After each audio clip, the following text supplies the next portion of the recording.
जिस देश में, जिस भेष में, जिस परिवेश में रहूं, नमो अरिहंत, नमो अरिहंत, नमो अरिहंत कहूँ। जिस शान से, जिस नाम से, जिस जान में रहूं, नमो अरिहंत, नमो अरिहंत, नमो अरिहंत कहूँ। जिस प्यारे से, जिस ख्वारे से, जिस संसार में रहूं, नमो अरिहंत, नमो अरिहंत, नमो अरिहंत कहूँ। जिस ध्यान से, जिस सम्मान से, जिस जहान में रहूं, नमो अरिहंत, नमो अरिहंत, नमो अरिहंत कहूँ।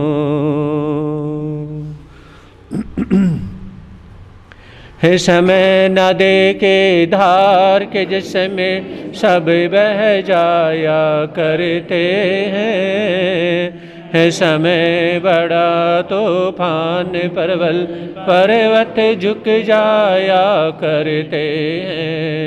अक्सर दुनिया के लोग समय में चक्कर खाया करते हैं, लेकिन कुछ ऐसे होते जो इतिहास बनाया करते हैं, इतिहास बनाया करते हैं। चरम तीर्थंकर शरण भगवान महावीर स्वामी के चरणों में कोटि से वंदन अभिवंदन। पूज्य गुरुदेव के पावन चरणों में असीम आस्था के साथ कोटि से वंदन अभिवंदन।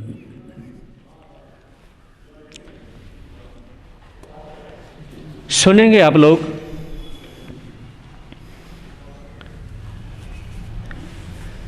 सुप्रभात का शुक्रिया। सवेरे उठते ही हमें कुछ बातों का विशेष ध्यान रखना, विशेष ध्यान हमें रखना चाहिए। उसमें सबसे पहली बात है सुप्रभात का शुक्रिया। आपके पुण्य ने, आपकी किस्मत ने, आपके धर्म ने जो आपको आज का सूर्य दिखाया है, आज का दिन दिखाया है, आज के सूर्य के, आज के दिन के जो आपको दर्शन कराए हैं, ये अपने आप में बहुत बड़ी बात है।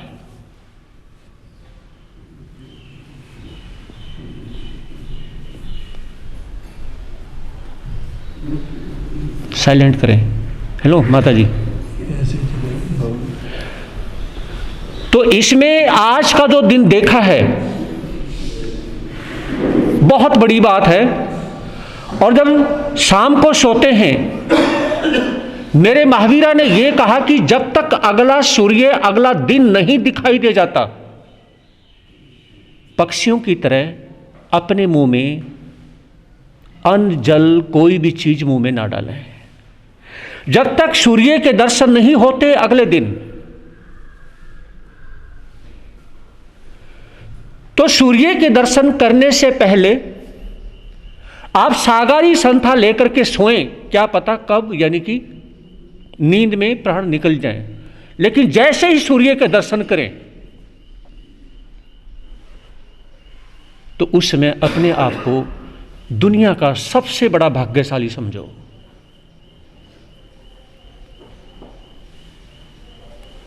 नौ ग्रहों में सूर्य आता है, और अपने जैन शास्त्रों में, आपको तो बहुत छोटी बात लग रही होगी ये, है ना, छोटी बात नहीं है ये। अपने जैन शास्त्रों में सूर्य प्रज्ञप्ति, चंद्र प्रज्ञप्ति, दो शास्त्र आते हैं।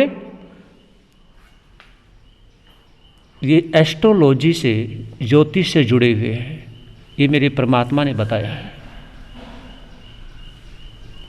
और 9 ग्रहों में जिन्होंने सूर्य की, जिन्होंने चंद्र की उपासना कर ली, वो सभी की उपासना कर लेते हैं। सभी की क्या कर लेते हैं? वो सभी की उपासना कर लेते हैं। सूर्य 2 सबसे बड़े काम करता है। सूर्य से हमें शिक्षा मिलती है। 2 कार्य, सबसे बड़े कार्य हमें सूर्य से मिलते हैं। कैसे? एक तो सूर्य हमें पूरी दुनिया को दिखाता है। समझ रहे? जो सूर्य निकलने के बाद में जो नज़ारे हम देख सकते हैं, वो हम नहीं देख सकते हैं। दूसरा, सूर्य जो है हमारी इमेज को दूसरे के माइंड में बनाता है। सूर्य दूसरा काम क्या करता है?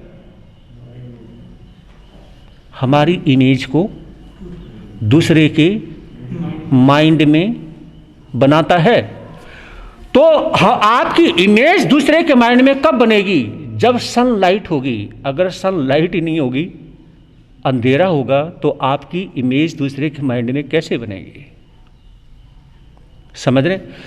यह समझने का मतलब है कि आपकी किस्मत, आपकी लाइफ, आपका धर्म, आपका कर्म, कितना भी कुछ भी हो, कितना ही कर्म हो आपके पास, कितना ही धर्म हो आपके पास, कितनी ही किस्मत हो आपके पास, कुछ भी हो, है ना, अगर आपका सूर्य स्ट्रांग है, आपका सूर्य मजबूत है, तो ये सब चीजें काम कर जाती हैं।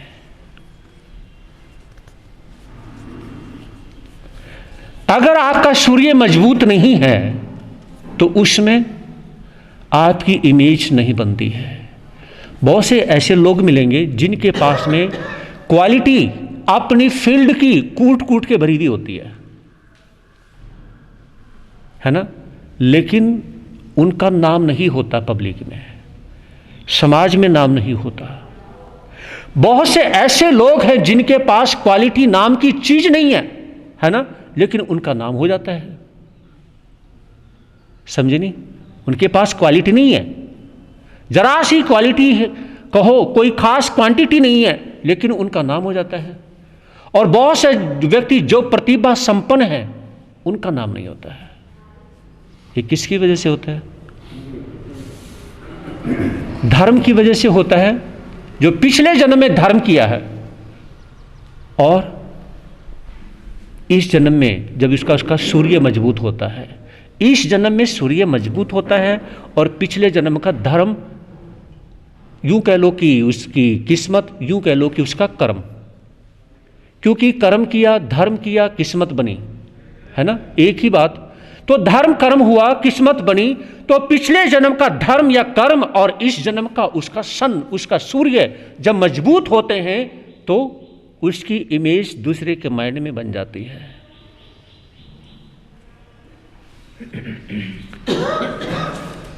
तो आज का सूर्य आपने देखा है, तो उसमें आप क्या करें?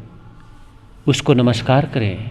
हे सूर्य, आपको नमस्कार करता हूं। सुप्रभात। सुप्रभात के बारे में फरमाया है, सु यानी कि सुंदर जीवन हो। वैसे सुप्रभात आज के टाइम कोई बोलता ही नहीं है, समझे नहीं? सुप्रभात आज के दिन, आज के टाइम कोई नहीं बोलता। क्या बोलते हैं? Good morning. गुड मॉर्निंग का भी मतलब वही निकलता है, अच्छी सुबह, सुप्रभात। गुड मॉर्निंग का अगर मतलब निकालेंगे तो क्या निकलेगा? सुप्रभात। लेकिन गुड मॉर्निंग में, इंग्लिश में सुप्रभात में जो मीनिंग निकलता है, वो मीनिंग नहीं निकलता। हमने अच्छी मॉर्निंग बोलेंगे, लेकिन सुप्रभात का निकलता है सुंदर जीवन हो, प्रभात प्रसन्नतापूर्ण हो, और भा यानी कि भाग्यशाली हो, तनाव रहित हो, और मैं मंगलमय हो। एक ऐसा जीवन जो सुंदर जीवन भी हो, प्रसन्नतापूर्ण भी हो, भाग्यशाली भी हो, तनाव रहित भी हो और मंगलमय भी हो। ये हमारे वर्ड सुप्रभात का मीनिंग हो जाता है। तो सवेरे उठते ही अपने सूर्य को नमस्कार करें कि मैं आपको नमस्कार करता हूं। आपको नमस्कार इसलिए करता हूं कि जिस तरह से आप चढ़ते जा रहे हैं तो मुझे भी अपनी लाइफ में ऐसे ही चढ़ने का मौका मिले, मुझे भी अपनी लाइफ में ऐसे ही चमकने का मौका मिले, मुझे भी अपनी लाइफ में हर किसी का ऐसा ही चहेता होने का मौका मिले। फिर है अपने मन और शरीर का शुक्रिया करो। जब आप सुप्रभात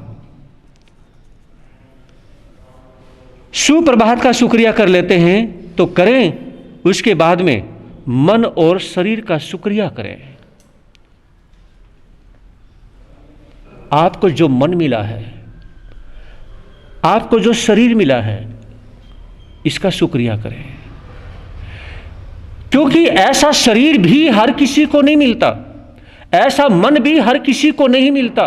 बहुत से ऐसे लोग हैं जिनको ऐसा अच्छा शरीर नहीं मिला, बचपन से ही बीमारी का शरीर मिला है और वो कुछ कर गुजरने में समर्थ नहीं होते हैं। तो उसमें ये विचार करें कि हे परमात्मा, आपने जो मुझे इतना अच्छा मन दिया है, इतना अच्छा आपने शरीर दिया है, तो इसको मैं नमस्कार करता हूँ। आपसे पूछना चाहूँगा, मन किसको कहते हैं? मन किसको कहते हैं?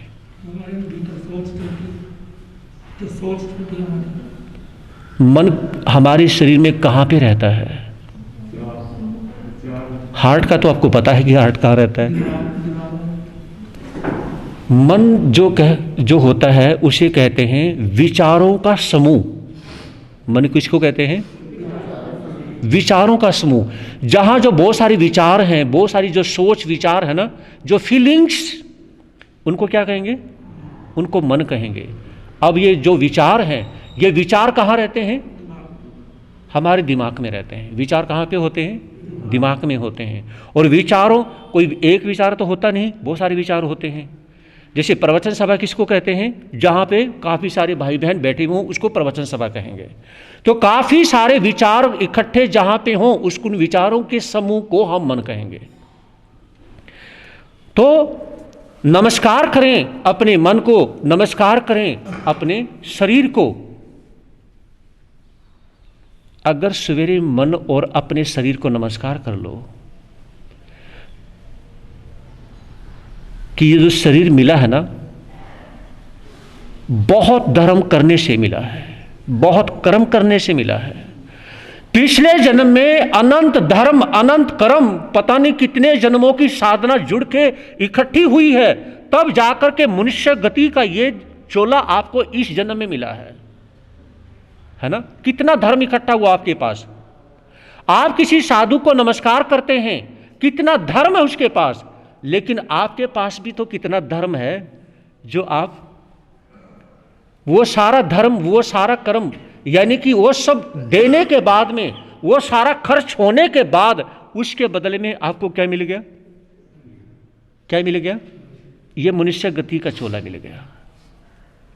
तो सवेरे उठते ही अपने को नमस्कार करें, अपने पैरों पे हाथ लगा के अपने को नमस्कार करें, अपने दोनों हाथ अपने पैरों पे लगा के नमस्कार करें, उसमें झुकें और अपने से सवाल जवाब करें। क्या सवाल जवाब करें? मैं आपको नमस्कार कर रहा हूं, जैसे आप किसी और को नमस्कार करते हैं, उससे क्या चाहते हो? मेरी बात की जो सेंस है बहुत छोटी है, बहुत गहरी है। जब किसी को नमस्कार करते हो, किसी का हाथ अपने सिर पे आशीर्वाद के रूप में लेते हो, तो उससे क्या चाहते हो? वही चाहत अपने से रखो, अपने नमस्कार करो, इसको नमस्कार करो, और नमस्कार करते समय वही चाहत इससे मांगो। इसमें क्या है? मन है, विचार हैं, और ये विचार आत्मा से जुड़े हुए हैं। किससे जुड़े हुए हैं? अब यहां पे एक सूत्र है, अप्पा सो परमप्पा। आत्मा ही परमात्मा है। तो मेरे कहने का मतलब यह है कि अगर सवेरे उठते ही आपने अपने मन को, आपने अपने शरीर को नमस्कार कर लिया, तो जो मनुष्य गति के और यानी कि रहने वाले जीव हैं, आप उनको भी नमस्कार कर लोगे। आप उनको नमस्कार करने का मतलब क्या हुआ? सोच को नमस्कार करना। जो दूसरे लोगों की सोच को नमस्कार करना सीख गया, जो दूसरों को भी नमस्कार करना सीख गया, आपने जय जिनेंद्र बोला, आपने शरीर को देख करके जय जिनेंद्र बोला। किसको देख के बोला? जब भी किसी रूप में, राम के रूप में, श्याम के रूप में किसी को देखा, उसके शरीर को देख करके आपने जय जिनेंद्र बोला। लेकिन यहां पे आते हैं कि आप किसी की सोच को भी नमस्कार कर दें तो डबल नमस्कार हो जाएगा। सोच को नमस्कार और उसके शरीर को नमस्कार। फिर दूसरी बात आती है परमात्मा को नमस्कार। अपने परमात्मा को नमस्कार करो। एक अपना इष्ट बनाओ। अगर आपका कोई इष्ट नहीं है, हमारे इष्ट 24 तीर्थंकर हैं। हमारे इष्ट कौन है? 24 तीर्थंकर हमारे इष्ट हैं। इष्ट तो हमारे 24 के 24 ही हैं, लेकिन हम 24 के 24 तीर्थंकरों के 24 चालीसा, 24 आरती, 24 जाप, 24 प्रकार की आराधना, 24 प्रकार की पूजा पाठ, सब कुछ इतना सारा हम एक दिन में नहीं कर सकते हैं। नमस्कार हर रोज 24 तीर्थंकरों को, बहुत बड़ी बात आपके समक्ष रख रहा हूं मैं, हर रोज तीर्थंकर का नाम लो, 24 तीर्थंकरों के नाम लेते जाओ, एक एक करके उन्हें नमस्कार करते जाओ, और एक तीर्थंकर को अपना इष्ट बना लो। और ये आप किसी को भी बना सकते हैं, लेकिन किसको, कौन सा तीर्थंकर और उसको कौन सा इष्ट बनाना चाहिए, ये बहुत मुश्किल, टफ बात है। क्योंकि उसकी लाइफ को देख करके, उसके ग्रहों को देख करके हम बता सकते हैं कि इस व्यक्ति को, इस भाई बहन को 24 में से किस तीर्थंकर को अपना इष्ट, समझ रहे हैं, किस तीर्थंकर को अपना इष्ट बनाना चाहिए। जैसे 9 ग्रह हैं, 9 ग्रहों में किसके, कौन सा ग्रह के अनुसार इसकी लाइफ ज्यादा चलेगी, किस ग्रह के अनुसार इसकी लाइफ सेट होगी, तो साधु साध्वी आपके अपने इस तीर्थंकर को आपको ही बता सकते हैं। इसके पीछे कुछ बातें होती हैं जो आपको नहीं पता लगेंगी, वो हमें पता चल जाएंगी कि आपको कौन सा इष्ट बनाना चाहिए।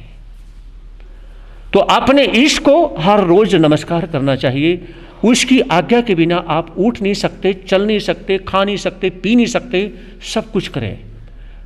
जैसे हम कुछ भी करते हैं, हम नमोकार मंत्र को स्मरण करते हैं, 5 बार नमोकार मंत्र पढ़ते हैं, 5 बार नमोकार मंत्र पढ़ें, सेकंड टाइम अपने इष्ट को धारण करें।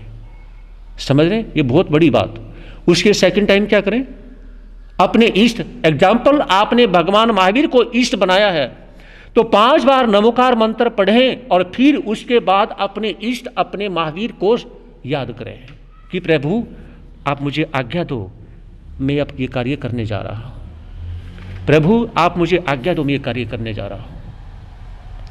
लेकिन ये विचार करने की जरूरत है, अगर आपने किसी गुरु को इष्ट बना रखा है तो उसमें फिर आप यानी कि नमोकार मंत्र पढ़ें, उसके बाद आप गुरु को स्मरण करें और फिर आप परमात्मा को स्मरण करें। क्योंकि हमारे यहां पर पहले यानी कि गुरु और उसके बाद में परमात्मा। फिर अगला है अपने परिवार का शुक्रिया अदा करें। किसका शुक्रिया करें? अपने परिवार का शुक्रिया करें। याद रखें आपकी बैकग्राउंड क्या है। आपने तो चुप्पी साध रखी है, आपकी बैकग्राउंड क्या है? आपकी फैमिली। आपकी बैकग्राउंड आपकी फैमिली है। याद रखें जिस व्यक्ति की या जिस भाई बहन की अगर बैकग्राउंड खत्म हो गई, उसका सब कुछ खत्म हो गया। एग्जाम्पल, अगर कोई फैमिली में अकेला रह जाए किसी कारण की वजह से, तो समाज के लोग उसको जीने नहीं देते, उसकी रिस्पेक्ट नहीं करते। समझ रहे? चाहे कितना भी पैसा हो, फिर रिस्पेक्ट खत्म हो जाएगी। जब आपके पीछे आपका जवान लड़का खड़ा है, ध्यान से समझना बात को, आपके पीछे आपका जवान लड़का है कि हाँ उसका बेटा है, उसका वंश भी चलेगा, आपके पीछे आपकी वाइफ है, आपके माता पिता हैं, आपका पूरा परिवार है, तो सपोर्ट है। अगर कोई ऐसा आदमी हो जिसकी वाइफ ना रहे, बेटा ना रहे, कुछ भी ना रहे, बिजनेस तो है लेकिन वो अपने घर में अकेला हो गया, समझ रहे हैं? फिर उसकी वो रिस्पेक्ट नहीं रहेगी। पैसा होने के बावजूद भी वो रिस्पेक्ट नहीं रहेगी जो उसके फैमिली के बंदे होने के बाद में जो रिस्पेक्ट होती थी। हो सकता है ऐसे एग्जाम्पल हमने कहीं देखे हों, तभी तो मैं हो सकता है ये बात बता रहा हूं आपके समक्ष। ये भी हो सकता है क्योंकि साधु साध्वी पता नहीं कितने स्टेट में, कितने सिटियों में, कितनी मंडियों में, कितने विलेज में घूमते हैं, है ना। ऐसे सैकड़ों एग्जाम्पल देखे होंगे, तो भी हो सकता है कि ऐसा आपके समक्ष कहा हो, ये भी हो सकता है। तो पैसे की वैल्यू कुछ नहीं है। पैसे की वैल्यू तब होती है जब साथ में फैमिली है, आपकी बैकग्राउंड है। अगर बैकग्राउंड खत्म हुई, फैमिली खत्म हुई, वो एक व्यक्ति क्या दीवारों में टक्कर मारेगा? बताइए, क्या दीवारों में टक्कर मारेगा? वो पैसा किसी काम का नहीं है। तो फिर यानी कि शुक्रिया करें, नमस्कार करें, अपनी फैमिली को नमस्कार करें। मैं अपनी फैमिली का शुक्रिया अदा करता हूं, उसको नमस्कार करता हूं कि आज मैं जो कुछ हूं अपनी फैमिली की वजह से हूं। आज मैं जो कुछ भी हूं अपनी फैमिली की वजह से हूं। उसके बाद नमस्कार करें, अपने साथियों का नमस्कार करें, अपने फ्रेंड सर्कल का नमस्कार करें। क्योंकि अगर स्कूल लाइफ में, गौर से समझने की बात है, आपको लगेगा कि मम्मी पापा ही सब कुछ है, फैमिली सब कुछ है, फ्रेंड सर्कल कुछ नहीं है। किसी को अगर अच्छे फ्रेंड सर्कल मिले हैं तो आके उसकी गृहस्थी बस जाती है। अगर किसी को फ्रेंड सर्कल बुरा मिल जाए तो मम्मी पापा वाइफ, शादी तो हो ही नहीं पाती जल्दी से, मम्मी पापा की भी अहमियत खत्म हो जाती है। तो नमस्कार करें, शुक्रिया करें उन फ्रेंड सर्कल का, उन दोस्तों का जिन्होंने आपको बिगड़ने नहीं दिया, जिन्होंने आपको उन मार्ग पे नहीं जाने दिया, जिन्होंने आपको शराब, बीड़ी, सिगरेट, गुटखा, जर्दा नशा नहीं करने दिया। अगर वो नशा आपको सिखा देते तो आज के दिन आप सामायिक में नहीं, आप किसी गली के मोड़ पर आप खड़े होते, नशा कर रहे होते, आप नशेड़ी होते। आज के दिन क्या होते? क्या होते? नशेड़ी होते। लेकिन आपको नशेड़ी होने से आपके ही फ्रेंड सर्कल ने बचा लिया। तो शुक्रिया करें, उन दोस्तों का शुक्रिया करें कि आप मेरी लाइफ में एक संपत्ति, एक पूंजी बन करके आए हैं। शुक्रिया करें, यानी कि प्रकृति का शुक्रिया करें। आपको जो माहौल मिला है, जो प्राकृतिक, जो आपको संपदा मिली है, एग्जाम्पल आपका जन्म नादौन में हुआ है, तो यहाँ की जो प्राकृतिक संपदा है, इस प्राकृतिक संपदा को नमस्कार करें। क्योंकि आपका जन्म इस प्राकृतिक संपदा में हुआ तो आपकी वैसी सोच, और किसी का जन्म दिल्ली में हुआ तो वैसी ही सोच, और किसी का जन्म राजस्थान में हुआ तो वैसी सोच, और किसी का जन्म पाकिस्तान में हुआ तो वैसी सोच। शायद ये बात आपको पूरी तरह से समझ नहीं आई होगी। मुझे लग रहा है आप लोगों के फेस को देख करके, जो राजस्थान में पैदा होते हैं, अब राजस्थान में मिट्टी कैसी है? बालू रेत।